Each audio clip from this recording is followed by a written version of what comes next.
The new White House Press Secretary, Sean Spicer, used this opportunity. This is the first time he has ever been in the briefing room of the White House to address reporters.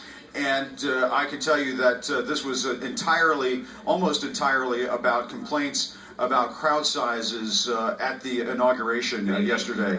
And I'm getting some cues in my ear. I apologize for talking about this on the air when our viewers are listening. I don't know, getting cues about talking to different cameras. But anyway, Wolf, what happened here just a few moments ago is that Sean Spicer was basically complaining to all of us about news coverage about the crowd sizes. He said that there was inaccurate reporting about some of the tweets and the pictures that were put out there on the national news media, not by CNN. We did not obviously talk about specific crowd sizes. We may have shown some pictures, but he was complaining that this presented an inaccurate presentation to the world in terms of how many people were at this inauguration yesterday.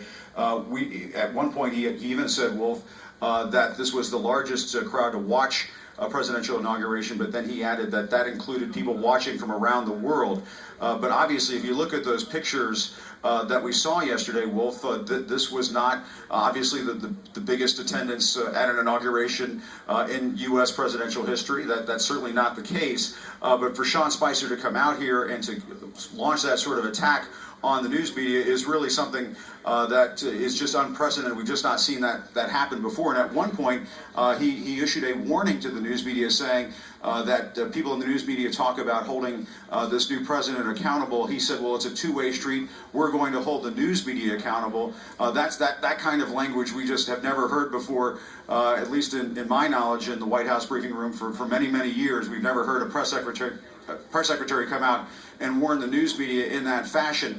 He did go on to say, Wolf, that earlier today President Trump did talk with Canadian Prime Minister Trudeau and President of Mexico Enrique Peña Nieto, and will be welcoming the British Prime Minister Theresa May on Friday. So there were some other items that the president was taking care of today besides that visit to the CIA and that interfaith prayer service that we saw at the National Cathedral.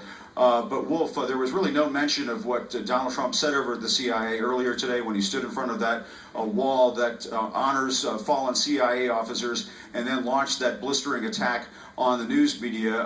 Again, I think that's worth repeating, Wolf, because it seems that Donald Trump's insecurities about the reporting on crowd sizes and so forth during the inauguration yesterday is trickling down to his staff.